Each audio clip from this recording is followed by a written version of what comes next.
Valentine's Day is coming up, and for me, there's only one place I trust, 1-800-Flowers.com. This year, 1-800-Flowers wants to make sure you're a Valentine's hero with an exclusive offer. Double the roses for free. When you buy 1 dozen, they'll double your bouquet to 2 dozen roses. It's the perfect way to say I love you without breaking the bank. Trust me, 1-800-Flowers always delivers. To claim your Double the Roses offer, go to 1-800-Flowers.com/ACAST. That's 1-800-Flowers.com/ACAST.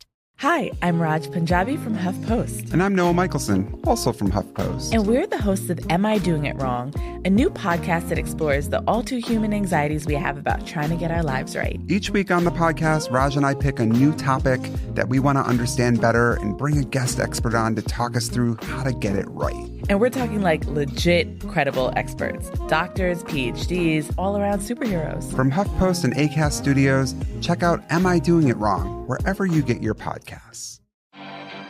It's game time. And if you've got a hunch about this NBA season, you could turn it into a big win on FanDuel. Because right now, new customers can bet $5 and get $150 in bonus bets if you win. Ooh, that guy's hotter than a microwave burrito. Now that's a red hot hunch. 21 plus and present in Vermont. Must be first online real money wager. $5 deposit required. Bonus issued is non-withdrawable bonus bets that expire 7 days after receipt. Restrictions apply. See full terms at FanDuel.com/sportsbook. Gambling problem? Call 1-800-GAMBLER. Hey everyone, Phoebe here with a quick spoiler warning before we get into today's episode. This week we're sitting down with Joe Tracz to talk about the Lightning Thief musical, but we are going to be talking a little bit about the Disney Plus series, so if you haven't gotten into that, look out. And Trials of Apollo does come up. We talk about it in very vague terms. If you generally know what the premise of Trials of Apollo is, you're fine. Alright, that's all from me. Enjoy the episode.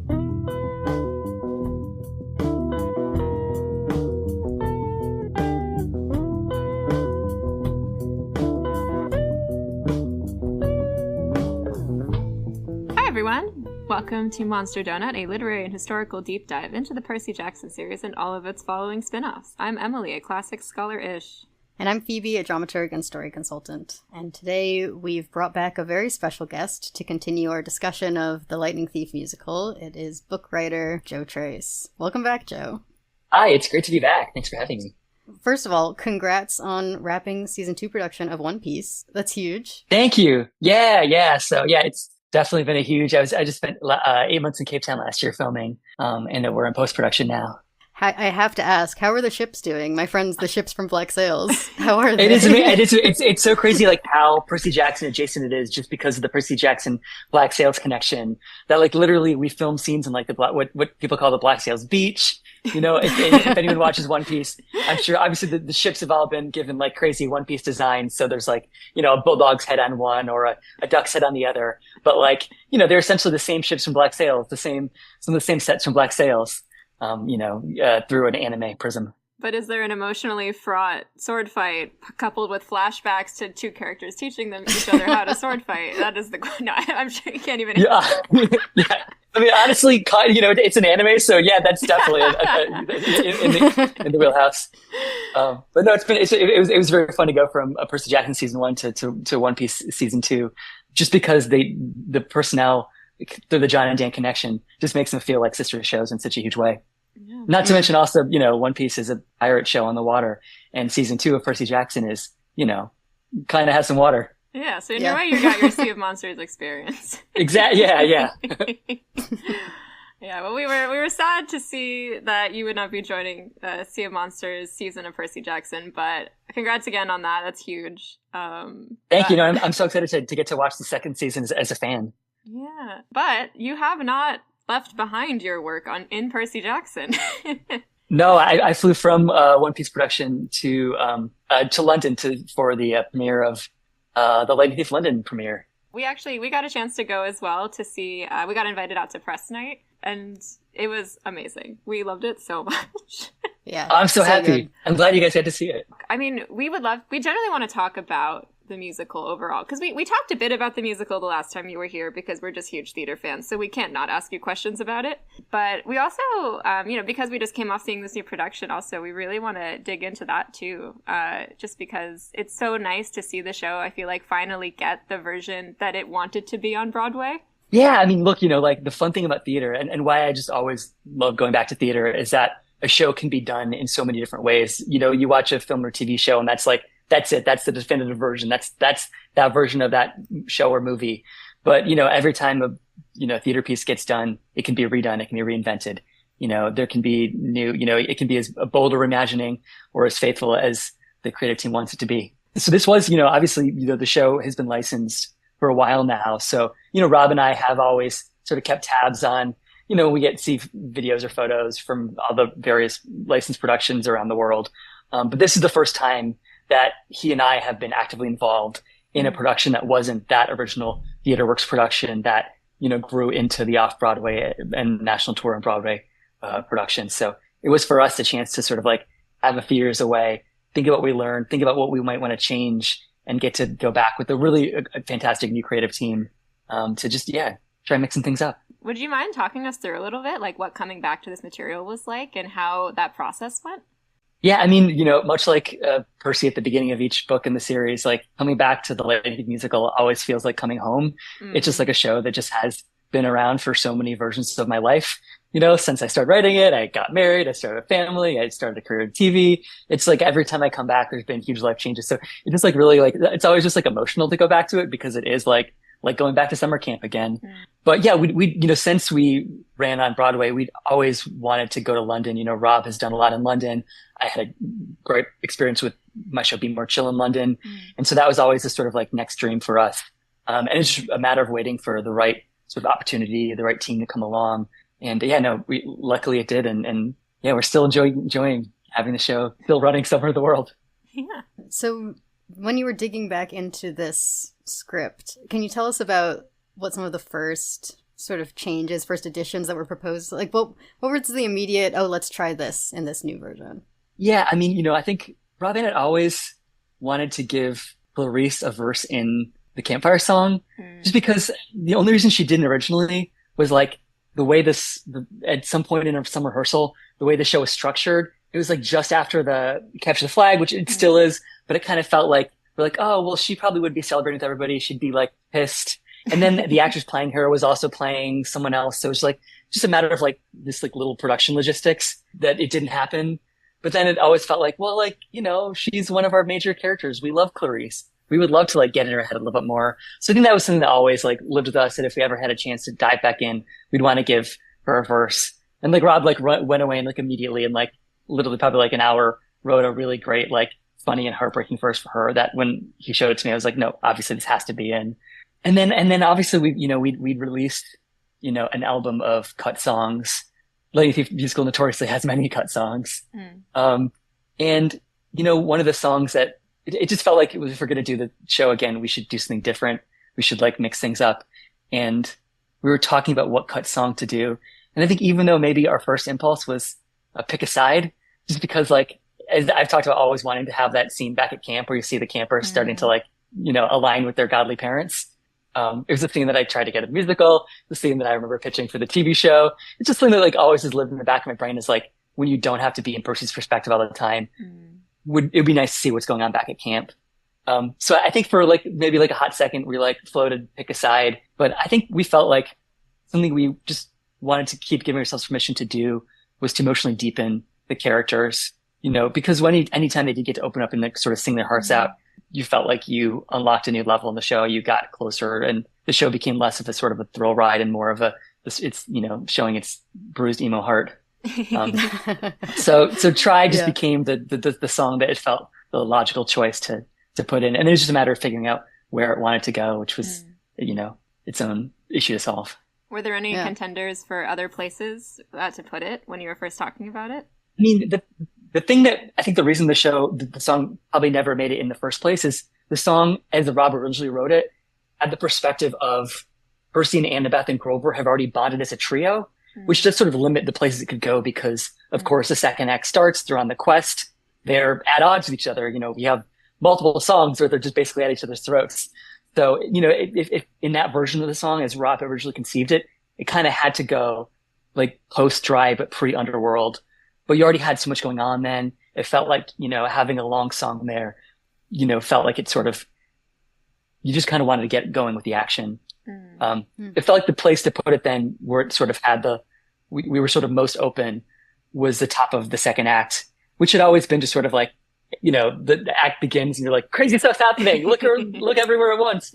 And so the idea of slowing down after, the intermission kind of gives you a little clean break, kind of slowing down and just like being out of time a bit and being in the characters' heads, felt like that was the right. And so it didn't mean Rob wrote some lyrics so that, it wasn't just Percy supporting Annabeth and Annabeth supporting Percy, because they hadn't achieved that in their dynamic yet.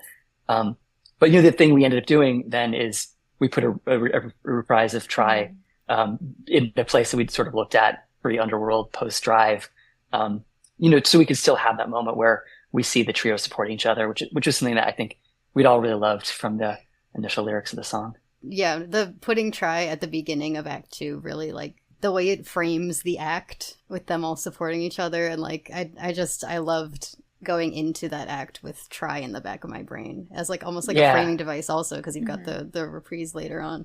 It's gorgeous. It's funny because like we did walk into seeing it theorizing on whether Pick a Side was going to be back in the show. Like we walked in like it's going to happen, and then Try started and we were like, Try.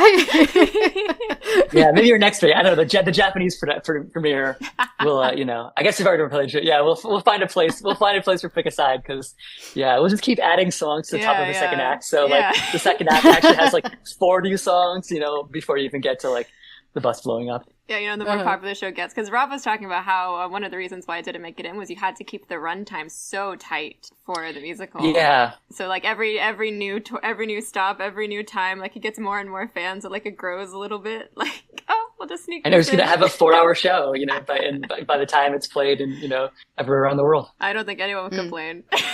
And I still want to get the Camp Half-Blood song back in too. That's on the demo.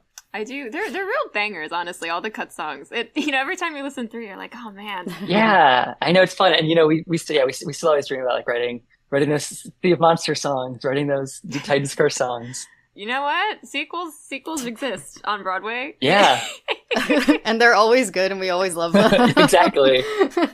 I do want to talk a little bit about the team. You mentioned the team, finding the right team for this version, and the team you guys have over in London is stellar. Yeah, I mean, Lizzie, our director, she, when we were meeting with directors, she was one of the first people we met with, and just like her, just like emotional connection to the show just really stood out. And I think she, the show has so much silliness to it, that like you really need someone who's going to find how to sort of balance the silliness with emotional truth. And obviously British theater has like the history of the pantomime, which the panto, which like is like, it was funny to see when the show came out. A lot of people sort of like talked about the sort of panto elements in it, which obviously isn't something Rob and I ever sort of thought about, but it's kind of shows like when a show is done through the lens of a different culture, like things in that culture, like the British theater tradition of like the pantomime, which is like a holiday show that's very spoofy and campy, and often involves like people playing characters of different gender. Those elements do like kind of come out in it. And yet also I think Lizzie's approach for it really, she's just connecting to a grounded sense of like character that I think is reflected in the design, in the designer she brought on board, in her like working with the cast.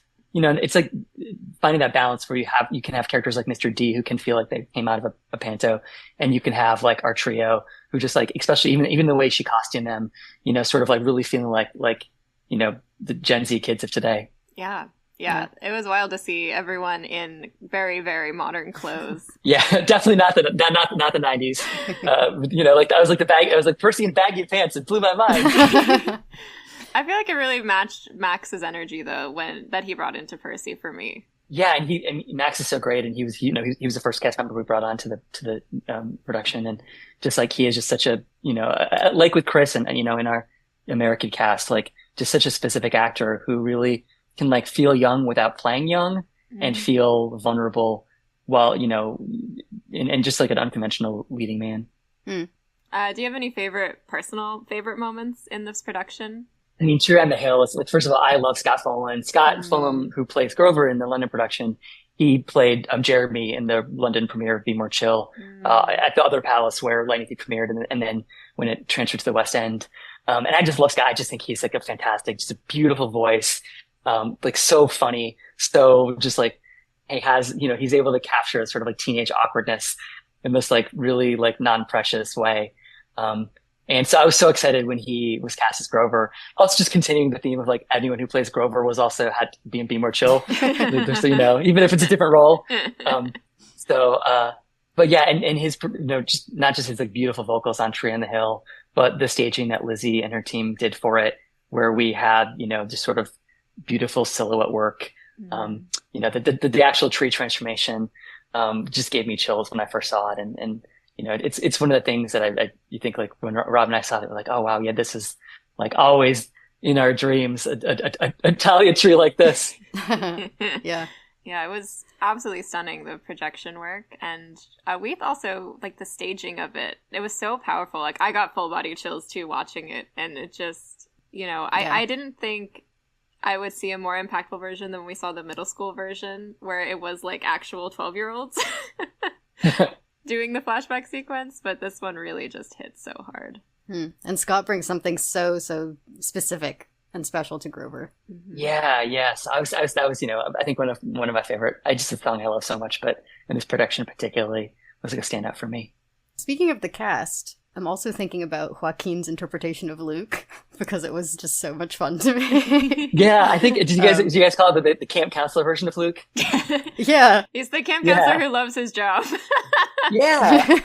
I love what, Joaquin, he just had like such a friendly energy. I'd like, for people who didn't know that Luke's the bad guy, I think in the original version, James, we always kind of gave him what we talked about as like the James Dean entrance. It's like Percy has just had this, like his life has been turned upside down, and he like looks and hears this guy who's like basically like, the equivalent of like smoking behind the school. Like when in Broadway, Luke kind of introduced as a bit of a cool bad boy, which like maybe tipped the hand a little bit that he might be the actual bad guy in the show, but just felt like he was like the kind of cool guy who's going to tell you the truth that no one else tells you. And then I feel like Joaquin's like, Luke has such like golden retriever energy. He like wants everyone to be the sing along. He like wants to make sure you scrape your plate in the fire. You like feel included. And it's like it's like, again, like what theater can do. It's like a totally different interpretation of the character that yet totally makes sense textually with, who Luke needs to be. Do you know, was that like a Lizzie idea? Was that something Joaquin naturally brought to it? I wasn't a part of that process, but I think that just like, first of all, like in like, when getting to meet Joaquin outside of the show, I think he is just like an incredibly warm, kind person. So, I think that energy, although what I was most fascinated by is, and I wish I'd seen this, was he was in the Death Note musical in London. If you're familiar with the anime Death Note, and he played Light, who's the main character, who is like also a very similar Luke type, where he's like the cool, charismatic guy who's like actually like, super, super evil. It's like the low key though, where he seems so awesome. How could he possibly? Yeah, exactly. Be bad? Yeah, he's like straight A student, like volunteers in the local police force. How could he secretly be writing names of people he's killing in his notebook? Yeah, there's a strong sense of justice too. There's actually like quite a lot of similarities between these characters now that I'm thinking about it. Oh my god, I'm so happy that we're comparing Lightning Thief and Death Note. That makes me super happy right now. The dramaturgy I want. One thing I also wanted to ask about was how soon in the process did you know the cast numbers, and were you sort of playing a part in the multi-rolling and how you were changing up the divvying up of roles among all the actors? That was a vision that Lizzie brought to us. She wanted a chorus. Lizzie comes from a choreography background, and I think the idea of movement is really important to her. And so, having a chorus, basically having people who are not just the same 6 or 7 people who can sort of be additional haplets at camp, who can be additional bodies in DOA. And I loved when I saw DOA. I loved watching like them. Dan Morgan, who's is one of our chorus members, who also is a Percy understudy, who's gone on as Percy before. Just seeing him dance in that song. You're like, yeah, like DOA wants to have like just a chorus of dancing people in the underworld. So that was something Lizzie brought to it. And then in terms of just like the breaking down the roles, it was important to her to sort of keep the integrity of the trio. And so she was saying, well, if we're going to add people, let's separate Mr. D and Grover. And it was fun to sort of follow that through because, we realized like in Last Day of Summer, Grover kind of vanishes And of course, Grover vanishes because Mr. D is like yelling at everyone to like clean their cabins at that time. But in a production where you didn't need Mr. D to make it a quick change into Grover and vice versa, we were able to like sort of put Grover back in the scene, in the bean dip scene where Percy gets a letter from home. So, it's just like funny how like, you change the casting and you go through and you're like, oh, I do kind of feel it's like even when Grover wasn't there on Broadway, you kind of felt him because you're still seeing George in that song. But when you take that actor away, you do feel the lack of them. And, it's just the sort of ripple effect of casting that's always fun to follow through. In a sort of similar vein, but not really. It's similar in my brain, but I don't know if it's actually. As you know, we're big fans of the Disney Plus series, which we've talked plenty about. But last time, I feel like we talked about it from the angle of, did you bring anything from the musical into the TV series? But now, having worked on the TV series and getting to talk with John and Dan and the rest of the team, were there any things that you carried from that experience into the way you saw things coming back to the musical? Yeah, I mean, I will say, like, one of the things that, like, I think I probably talked to you guys about this last time, that, like, one of the first things that John and Dan had said to me was the parallel between Sally, Jackson, and Medusa, which is something that, like, it was the thing that blew my mind, because I was like, I've been working on this story for so many years, and like, I never had a kind of thought about it that way before. And obviously the show really, the Disney Plus show really leans into that in this beautiful, rich way, where Medusa is on one hand a monster, on the other hand calling us into question what we think of as a monster, as Sally had said to Percy in the flashback we saw in the first episode.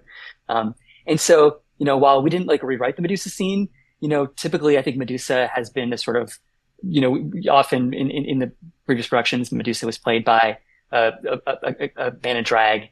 And I think just like wanting to really sort of like give Medusa her moment, Paisley Billings, who the actress who played Medusa, in addition to playing, is also, the actress who plays Percy's mom. Yeah. So first of all, she's so good. She's incredible. So just like, it was like, even in that casting, you're getting an echo of Sally that you wouldn't ordinarily get if that role was played by a different person in the company. Yeah, I think I noticed I was listening to her more as a result of that. Yeah. It's like, you just like, I think we talked a little bit before about like Luke and Ares being sharing the same track, and how that like kind of like clues you in that like, Luke is a bad guy, if, once you find out Ares is the bad guy, like, of course his partner is the person who's played by the same actor. So it's this sort of Sally Medusa connection is just like different based on who's doubling those parts. And Echidna too. Yeah, Echidna, exactly. The yeah. women of this world. another mother. I'm glad that you went that direction, because that is the connection that my brain was making when I asked the question. But it's a fun thing about double casting, that like you can find different meanings based on which characters share a body. Yeah. It was really neat to see that continue through, even with the expanded cast, like from the original versions of this production. Yeah, that we still let doubling happen, even though you're like, well, it could give that person, but the doubling is part of the fun of the show. Yeah. We could make their job easier, or No, make them harder. More triple casting, quadruple casting. It's sort of Little Shop of Horrors, The Meek Shall Inherit, with like all of the people being played by the guy who played the dentist coming back. Yeah. And it's like he's being haunted by the dentist in a way. Totally. I love that. I've just got Little Shop on the mind recently. Who doesn't? Okay, and in a similar vein to what we were just discussing with the TV series, you have done a lot of adaptations at this point. Percy Jackson, Series of Unfortunate Events, Dash and Lily, Be More Chill, now One Piece. And when we talked to John on the podcast, we asked him for his philosophies on adaptation, since he's brought text to screen a couple of times. So I want to ask if you have any philosophies on adaptation, like what makes a good one, or what you're seeking to accomplish when you adapt something from one medium to another, or like where do you begin? Yeah, I mean, I feel just, first of all, if you adapt something, you have to love something, because you're gonna break that thing apart. You're gonna like take the hammer to it, smash it into pieces, and then like get out your crazy glue and start gluing those pieces back together in a new shape. And like you have to love something to do that to it, because otherwise you'll put it back in a way that doesn't resemble the original at all. That's it. My philosophy towards adaptations is different every time I adapt something, because I think everything has its own unique needs. Something like, like One Piece is like, you're adapting a manga to live action, something that's literally 2 dimensions to 3 dimensions. And yet like the story, like people know the ins and outs of the story so intimately, so well. And you're also adapting something that like is a story still being told. It's like when Game of Thrones is being adapted for HBO, like that story is still ongoing. So, you have to be very careful when you do make a change, because that story is still being told and you don't know what that thing you're changing, how that could ripple and cause problems for you down the road. So, I mean, and something like, where something like Be More Chill, is, faithful in tone, but story wise, because it was a fixed story that had a beginning, middle, and end, we felt like we could like figure out which parts to keep and which parts to change while still feeling like we were keeping the integrity of what Ned set out to tell in that story. Yeah, that actually, I had a question, because I was thinking about this, sort of more from a writing perspective. But, since it seems like you developed Be More Chill and Lightning Thief, both musical adaptations of YA novels, coming of age stories with supernatural elements, it had me thinking a lot about how when I'm writing things that might, like, at first blush seem like a quote unquote, like, similar, how much I tend to focus on what's different between them to like help myself like separate the projects. And I was wondering if you had if you're similar in that way when you're thinking about them. Yeah, it's funny. I didn't really think about separating Be More Chill and Percy Jackson when I was writing them. They felt very different to me on the page. Like, but then you look and you're like, well, there's probably like some Joe Tracy-ness that like hooks across, and maybe that's one reason why characters who are in one, actors who are in one, often act in the other, because they're just like a sort of general. But it helps having a collaborator, and so even though Rob and Joe Econis, who were at Be More Chill, even though they are like friends who play in the same band, like they just have very different styles of writing and perspectives in the world, and so like your collaborator is going to already be bringing different stuff to the table. Do you have any touchstones between the two of like, oh, this is definitely Percy, this is definitely Be More Chill? Yeah, I mean, Percy, I could be a little, and I think that was cueing off of Rick's tone in the books as well. I could be a little more flippant. I could be a little more self-aware, and in every version of Percy, there was always direct address, because we always started with Percy talking to the audience in the same way that he talked to he's addressing the reader in the book. And just like having that direct address just meant you could skip over stuff, or like be a little tongue in cheek, or be aware that you're in a place with people where you're telling them a story. Whereas Be More Chill, like, if Jeremy sings to the audience, but he's not like, there's no actual audience he's addressing. When Jeremy is singing More Than Survive, they're really singing to like his head, it's an internal voice, not an external voice. Whereas Percy's like internal voice kind of feels like it needs an audience. That makes a lot of sense. Another question I also had was just, I write both novels and musical theater, and I'm always so struck by how different the toolboxes are between the two of them, just in terms of conveying everything, but especially character. Not just because you have to convey character through dialogue, but also I feel like you even have to like structure characters differently. You have to present them differently to your audience, because I feel like in a novel you can get away with a lot more, meandering around and sort of going back and forth between two things, versus musical theater, you tend to have to be pretty straightforward with your arcs. So I was curious how, when you were sort of approaching these characters, how you kind of took that book complexity and wrangled it into a musical theater.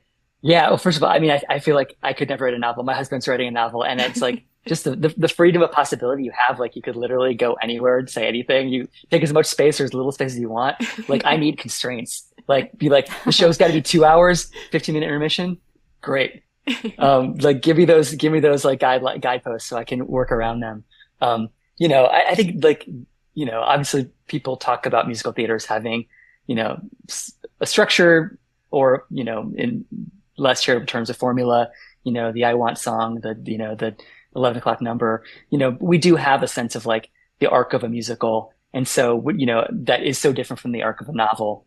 It was one of the things that made Lightning Thief so challenging to adapt, because, Lightning Thief has multiple climaxes, whereas, which you can do in a book, because each chapter in a book kind of has its own climax anyway. So like a book has like X number of chapters, each chapter is going to have its own climax, but a musical's 2 acts.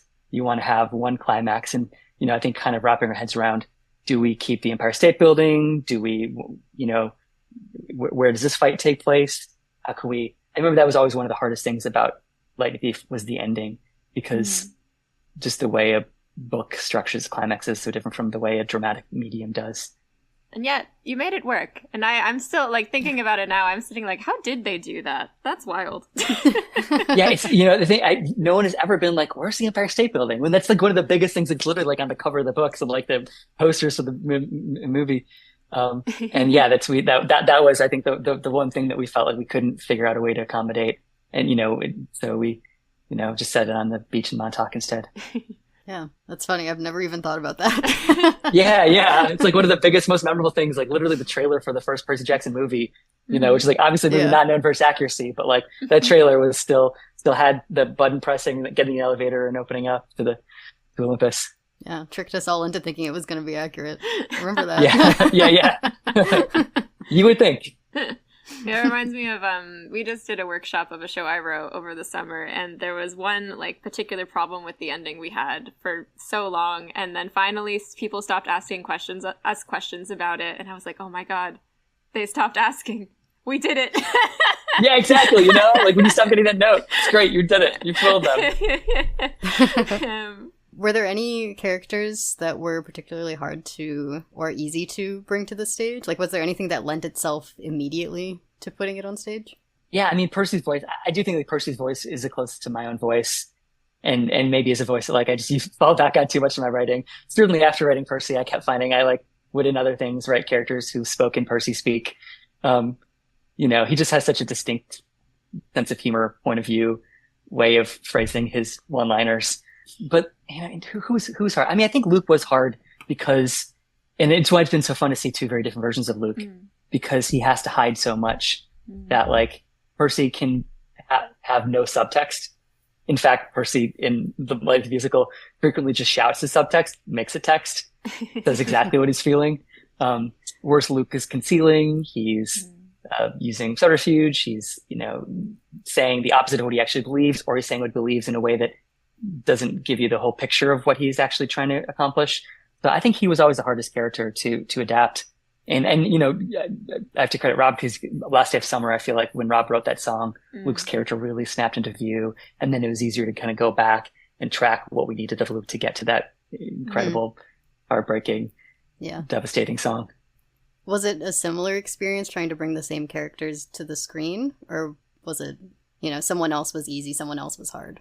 I mean, I feel like the room, it was like all a bunch of Luke stands. So not stands, support like people who saw Luke's point of view. Yes. No, it's okay. We're Luke stands. It's fine. Yeah, We're Luke stands. Yeah. So I feel like, probably Luke was, I think everyone was like, let's put more Luke here. How do we make sure we're getting Luke's point of view across? Cause he's a rich character. He's got a lot to, he's got some things going on. Just a couple. That was one of the things I found really interesting about this production in particular, because I just feel like the way it all came together, it stopped being a question to me over whether or not, like, Luke was guilty, or rather it stopped, like, it felt like the mystery wasn't what was brought out. Instead, what was brought out was the point of view of Luke and the point of view of all this descent, which I really enjoyed as an interpretation of this show. Yeah, I mean, it is the thing. It's like, on one hand, Lightning Thief is a mystery novel because it's, look, the word thief is in the title. Thief tells you it's a mystery. And, and even though Percy's not like exactly like Sherlock Holmes on the case trying to figure out who the Lightning Thief is, he's just busy trying to like survive.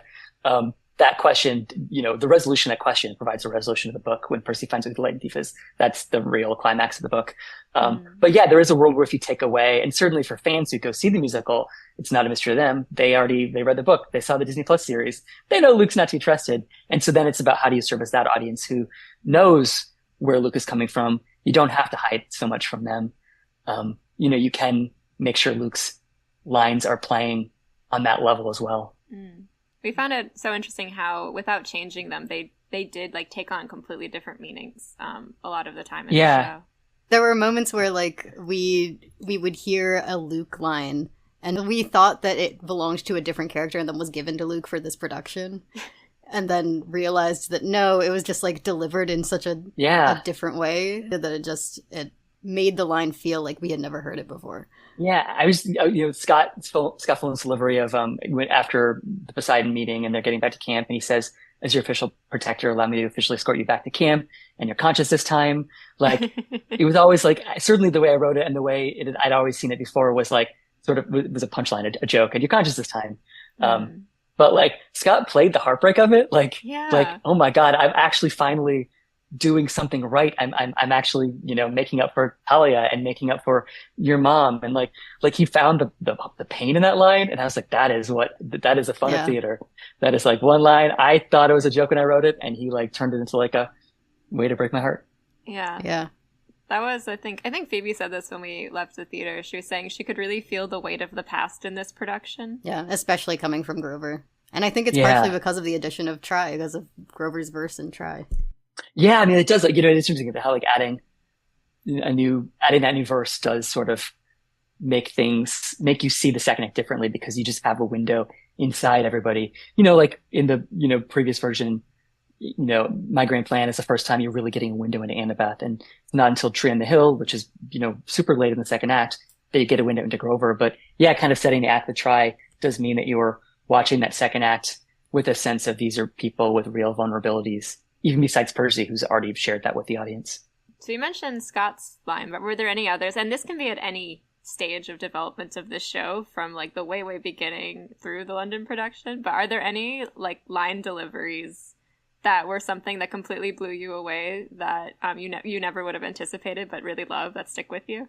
Everything Paisley Billings said in all her various roles just like made me laugh so freaking hard. She was so funny and so good. Yeah, her Medusa, her Chiron from the underworld. Oh, incredible.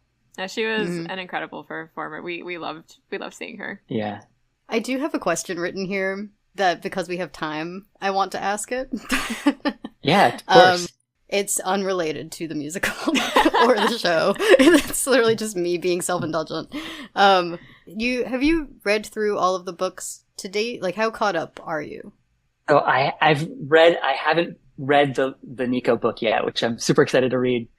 But it's definitely that, and then it's getting a sequel. So yeah, I need to dive into that. But you have read through Trials of Apollo? Yeah. Can I ask for your Trials of Apollo opinions? Who doesn't love Apollo? Again, Trials of Apollo should be a musical. It should be. Yeah, look, if there's someone who would make his own life... the people that wrote The Lightning Thief, you can make this happen. Yeah, look, if there's any god who would want to make his own life into a musical, like Percy would see The Lightning Thief and be like, oh my God, they made a musical of my life. How did that happen? Apollo would be like, obviously they made a musical of my life. I'm surprised not every musical is about my life. But are we trying to do just the Hidden Oracle, or are we trying to do all of it? Like, I think he would like put the whole series into one. Yeah. I think it has to be all of it. One Apollo mega mix. The songs that come out of the Burning Maze would ruin me. Oh my God. Yeah, we were big Trials of Apollo fans. Like, good. It's close to our favorite of the three. Percy Jackson still wins, but it's yeah. Well, let's make the musical happen. Yes, we've got a dramaturg here, a booker. Great, yeah. I'll do some lyrics, I guess. Yeah, right here. Perfect. That honestly, like, if I had to pick a companion piece, though, to the Lightning Thief musical, I do think Trials of Apollo is perfect, because, again, you've got the, like, same kind of narrator, but, like, very different. Yeah. I think it could work. Yeah. I'll be thinking about this one. So we actually forgot to ask you this the last time we interviewed you. But at the end of every episode, we always ask whatever book we're doing or whoever we're interviewing, if they could encapsulate the experience of what we're talking about. So in your case, it would be just the creation of the Lightning Thief musical, or if you want to be more specific, the London production, since that's what we've been talking a lot about today. If you were a Camp Half-Blood and had to design a bead to reflect that experience, what would be on that bead? I think like the best beads probably feel like an in-joke experienced only by the people who were present at camp that year. So I think that like the bead for the Lightning Thief musical would be a pit scorpion with the little name tag that says Josh. All right. Phoebe does really draw these, by the way, so. Oh, cool. Oh, wow. Yeah, pit scorpion named Josh. That's our bead. I love that. How did he come to be named Josh? I don't know how he came to be known as Josh. I don't know if anyone knows how. And obviously, the Pit Scorpion did not survive to the final version of the show. But at one point in the Percy Jackson musical, Luke threw a Pit Scorpion at Percy, and that Pit Scorpion had a name, and it was Josh. Yeah. I think Phoebe told me, like, because you saw a production where that happened, right?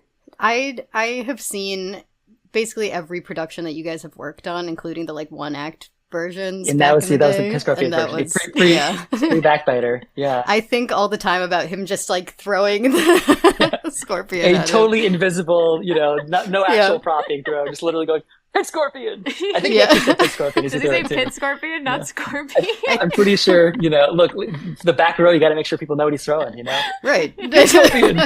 Like the world's weirdest anime move. You can add it to One Piece. There we go, yeah. All right, well, this has been so much fun. I love revisiting the musical every chance that I get. And we'll have to have you back for the what did we say? Japanese production? Yeah, exactly. Yeah. What's their next big world production? Yeah. No, so much fun to come back, and always great to talk to you guys. Thank you for being here. Thank you so much. And congrats on having such a wonderfully successful year going on right now. Thanks. Yeah. Watch One Piece season 2, all Black Sails fans, and spot the ships, spot the beaches. Connect us.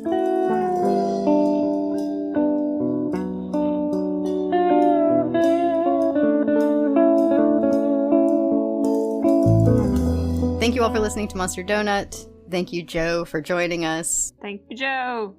Next time, we're doing something very silly. Next time, we are veering away from the Lightning Thief musical. Mm-hmm. And we'll be covering the Demigods of Olympus, the long-forgotten Percy Jackson Choose Your Own Adventure app. Which you cannot get anymore. You cannot download anymore. And so I hope you remember it really well. If you had it at some point, that's amazing. I love that. If you didn't, don't worry. We will be discussing it in depth. I didn't know this existed either. Don't worry about it. It's fine. Yeah, so I'm the only one of the two of us that actually downloaded this at some point. You downloaded it? I had it for a little bit. And then I deleted it as soon as it asked me to pay $3 for a chapter of a short story. Oh my god. But yeah, that is what our next episode is. So, I don't know, study up. If you did have this app, I would love for you to contact us. Yes.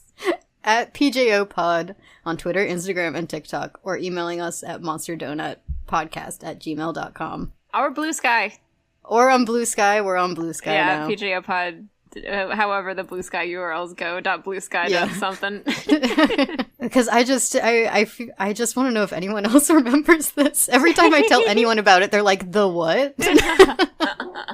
So yeah, contact us there. Or if you just want to get in touch with us, you can get in touch with us in the same places. PJOPod on Twitter, Instagram, TikTok, and Blue Sky. Yeah. Or I don't know your email. At those social media links, you can also find links to our merch shop.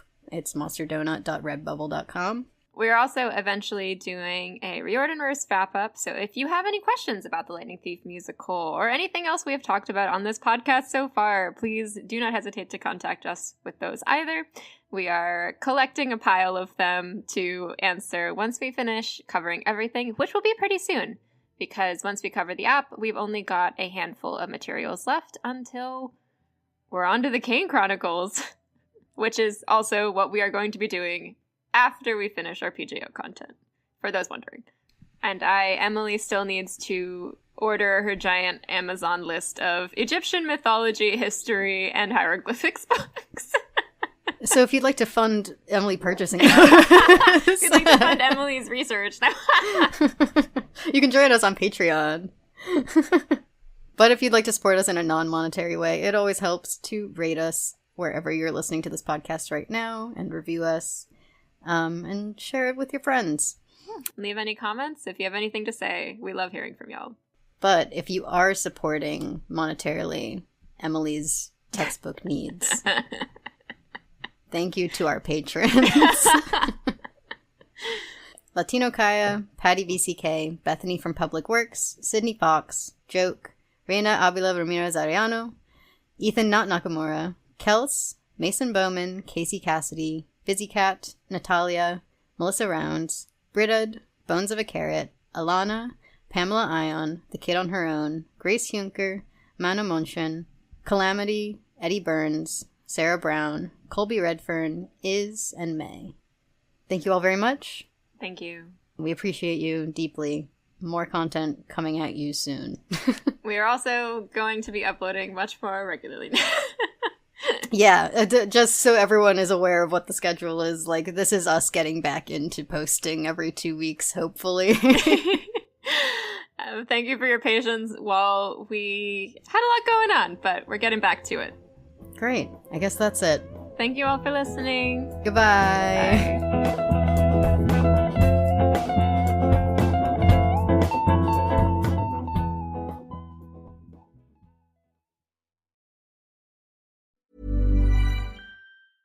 Everyone knows that it's not Valentine's without 1-800-Flowers.com. So whatever you do, don't forget the flowers. Right now, when you order early from 1-800-Flowers, you can get a gorgeous bouquet of assorted roses starting at $24.99. It's the perfect way to say I love you without breaking the bank. Don't put this off. Quantities are limited, so lock in your roses starting at $24.99 today at 1-800-Flowers.com/ACAST. That's 1-800-Flowers.com/ACAST. Hi, I'm Raj Punjabi from HuffPost. And I'm Noah Michelson, also from HuffPost. And we're the hosts of Am I Doing It Wrong?, a new podcast that explores the all-too-human anxieties we have about trying to get our lives right. Each week on the podcast, Raj and I pick a new topic that we want to understand better and bring a guest expert on to talk us through how to get it right. And we're talking like legit, credible experts. Doctors, PhDs, all-around superheroes. From HuffPost and ACAST Studios, check out Am I Doing It Wrong? Wherever you get your podcasts. You just realized your business needed to hire someone yesterday. How can you find amazing candidates fast? Easy. Just use Indeed. Stop struggling to get your job post seen on other job sites. With Indeed sponsored jobs, your post jumps to the top of the page for your relevant candidates, so you can reach the people you want faster. According to Indeed data, sponsored jobs posted directly on Indeed have 45% more applications than non-sponsored jobs. Don't wait any longer. Speed up your hiring right now with Indeed. And listeners of this show will get a $75 sponsored job credit to get your jobs more visibility at Indeed.com/ARTS.